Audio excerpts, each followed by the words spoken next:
ketinggian kisaran 3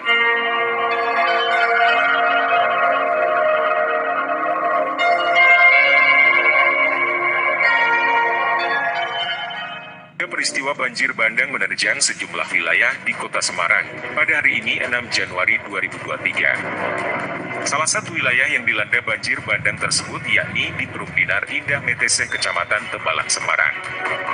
Banjir tersebut terjadi sekira pukul 4 sore waktu Indonesia Barat.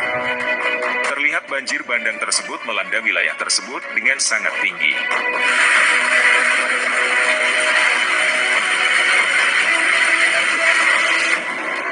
Terlihat bahwa banjir tersebut hingga mencapai atap rumah. Dengan adanya banjir tersebut, menurut salah satu warga klaster Dinar Indah Meteseh, ketinggian air sudah mencapai 2,5 meter dan mereka mengevakuasi diri dengan naik ke atap rumah. Mereka menyebut bahwa banjir bandang itu datang secara tiba-tiba, lantaran diakibatkan tanggul yang jebol. Hingga berita ini turun, belum ada keterangan resmi dari BPBD atau Basarnas Kota Semarang terkait banjir ini. Namun, sudah ada pernyataan dari Basarnas jika banjir di Perumnas Dinar Indah Meteseh memang terjadi.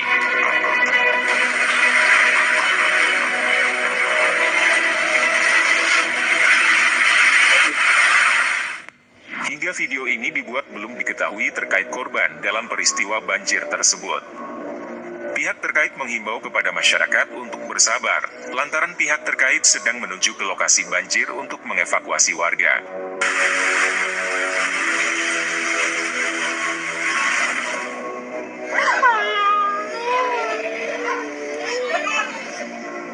Lokasi di Dinar Indah, ketinggian kisaran 3 meter.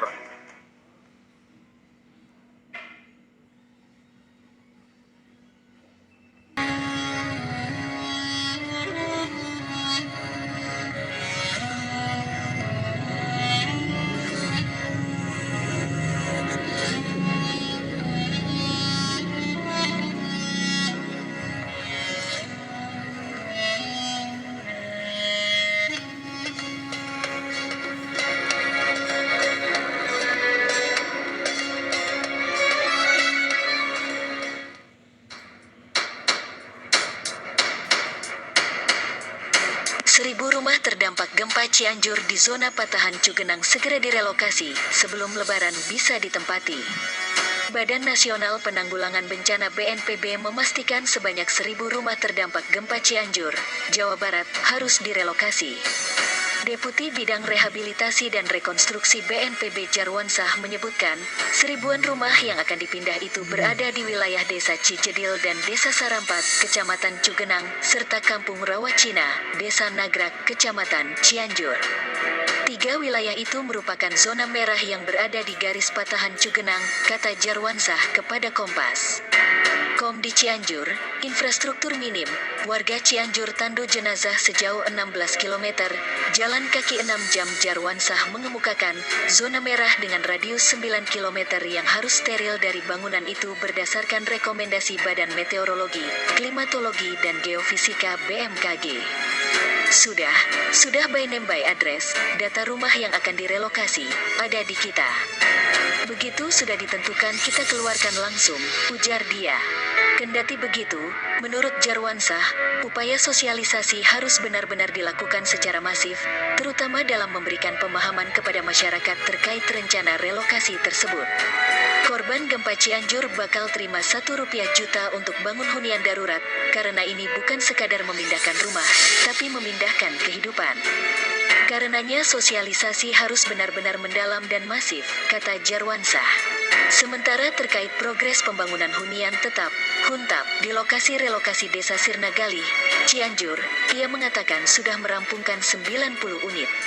Ditargetkan pembangunan rumah tahan gempa tahap pertama sebanyak 200 unit itu selesai akhir bulan ini, dan sudah bisa dihuni sebelum Lebaran, Hari Raya Idul Fitri tahun ini. Upaya ini relokasi untuk menjauhkan masyarakat dari zona bencana, karena keselamatan dan nyawa manusia merupakan hukum tertinggi, ucap Jarwansah. Gempa M2,9 guncang Cianjur pagi ini. Meteorologi, Klimatologi, dan Geofisika BMKG mengabarkan terjadi gempa di Cianjur, Jawa Barat pagi ini. Gempa tersebut berkekuatan magnitudo 2,9, 7 km barat daya Kabupaten Cianjur, Jabar. Kata BMKG dalam situsnya, BMKG menulis keterangan bahwa dalam beberapa menit pertama setelah gempa, parameter gempa dapat berubah dan boleh jadi belum akurat, kecuali telah dianalisa ulang seismolog.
Dengan pinjaman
menyebabkan banjir rob di pesisir utara Pulau Jawa pada tanggal 6 Januari tahun 2023. Ini dampak dari fenomena bulan purnama yang berpotensi menyebabkan tingginya pasang air laut.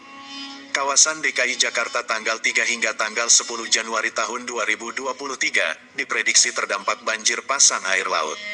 Dan Jabodetabek akan mengalami hujan sedang hingga lebat selama sepekan ke depan. Badan Penanggulangan Bencana Daerah BPBD DKI Jakarta meminta warga pesisir utara Jakarta mewaspadai potensi banjir rob pada 3-10 Januari tahun 2023. Sebanyak 9 wilayah di Jakarta Utara diprediksi mengalami banjir rob selama periode tersebut. Berdasarkan siaran pers BMKG tentang peringatan potensi banjir pesisir rob tanggal 3-10 Januari tahun 2023, terdapat adanya fenomena bulan purnama full moon pada tanggal 6 Januari tahun 2023 berpotensi meningkatkan ketinggian air laut maksimum, tulis admin akun @BPBD DKI Jakarta, dikutip Senin tanggal 2 Januari tahun 2023. Menurut Kepala Satuan Pelayanan Pengolahan Data dan Informasi Kebencanaan BPBD DKI Jakarta Michael Sitanggang, 9 wilayah itu diantaranya Kamal Muara, Kapuk Muara, Penjaringan, Pluit, Ancol, Kamal, Marunda, Cilincing, Kalibaru.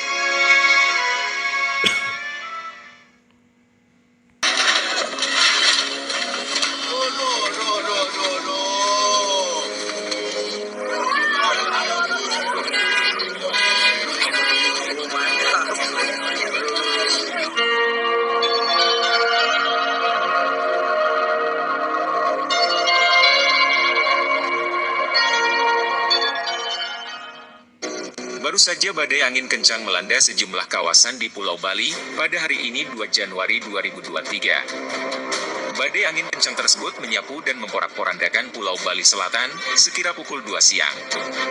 Beberapa wilayah yang terdampak badai angin tersebut yakni di Denpasar, Tabanan, Kelungkung, hingga Gianyar. Terlihat dalam beberapa video amatir warga, tampak terjangan badai tersebut begitu kencang.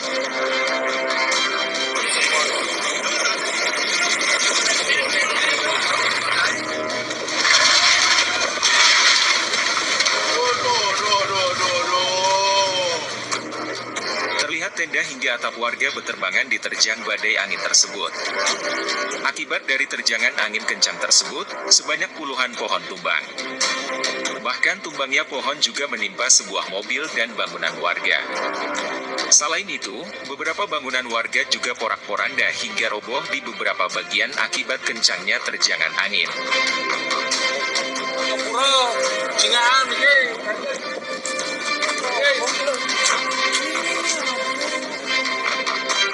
Berdasarkan data Stasiun Meteorologi Ngurah Rai, terjangan badai angin tersebut berkecepatan 80 km per jam. Hingga berita ini dibuat, belum diketahui mengenai korban jiwa dalam peristiwa ini. Namun kerugian material ditaksir mencapai puluhan juta rupiah. BPBD Bali menghimbau kepada masyarakat untuk tetap selalu waspada, lantaran cuaca ekstrim masih sering terjadi.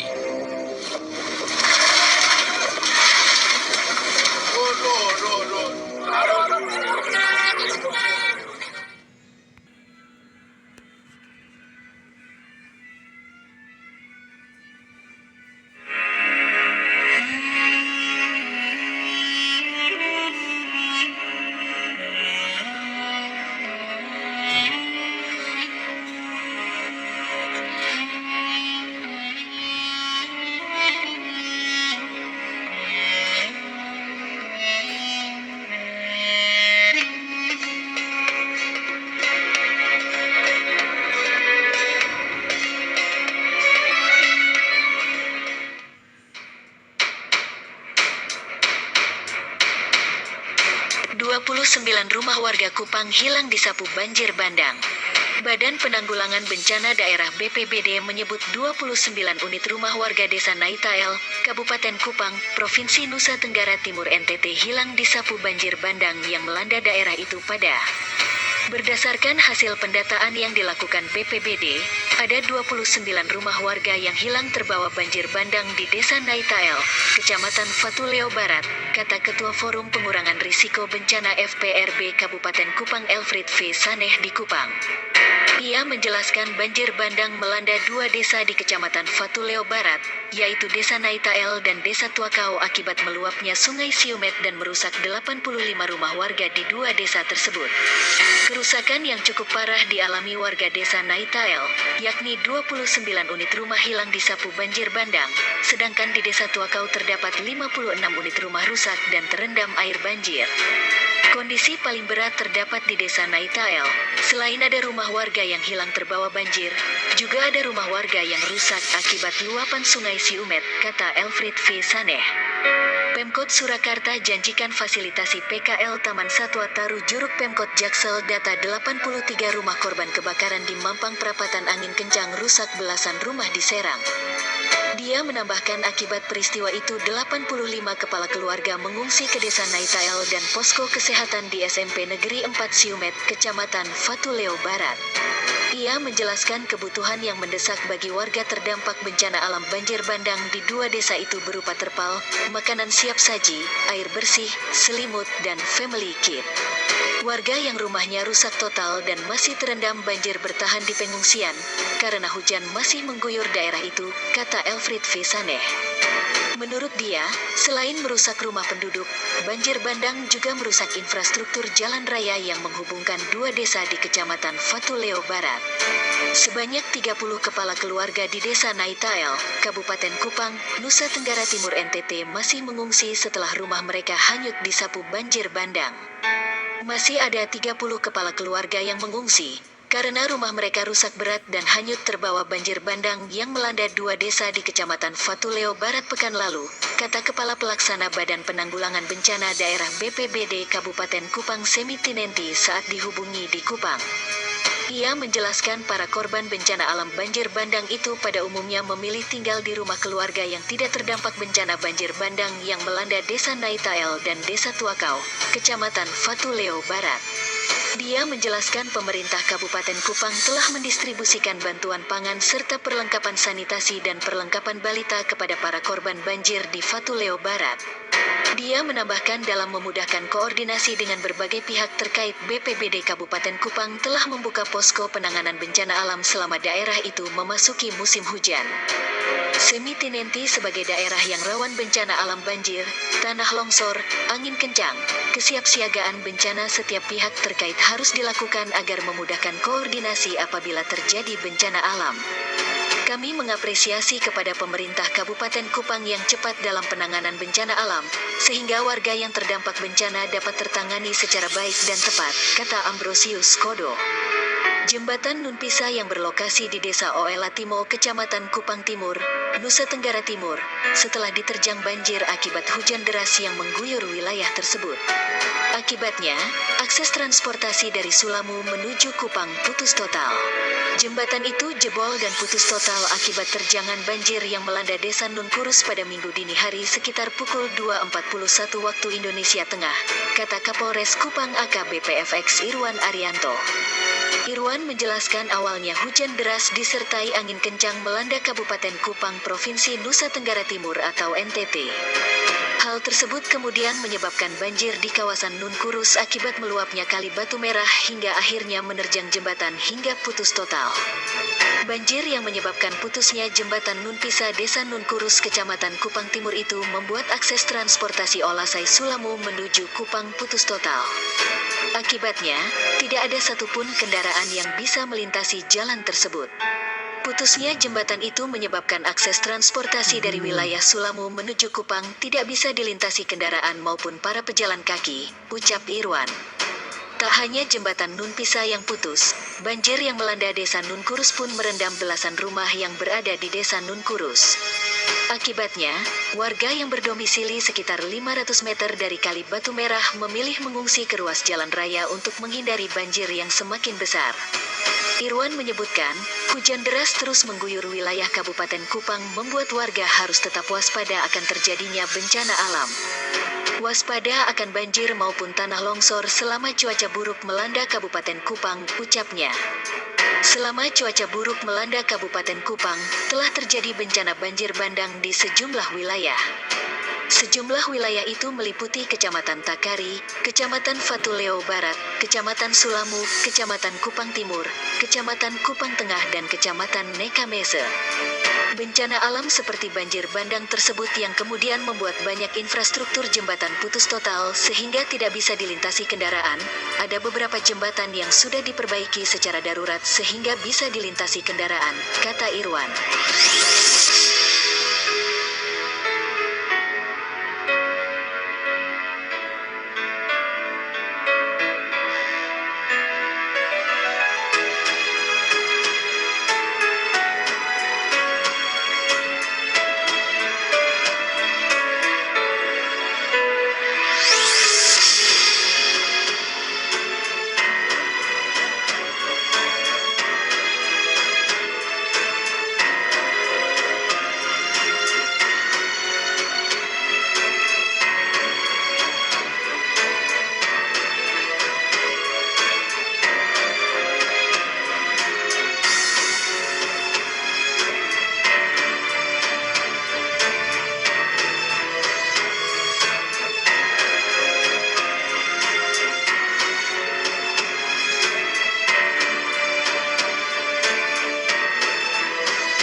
1枚かな。ギリギリかわしたな。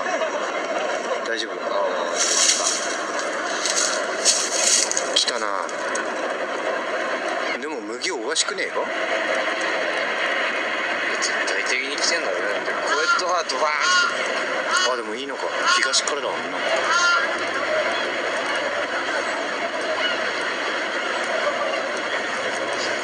ほらほら、やべやべ。おわおわ、ここも来た。うん。すげえ。こっからだな。うわ、飲まれていく。飲まれてってる。やべえんじゃねえ。やべやべ、来た来た来た。どんどん来てる。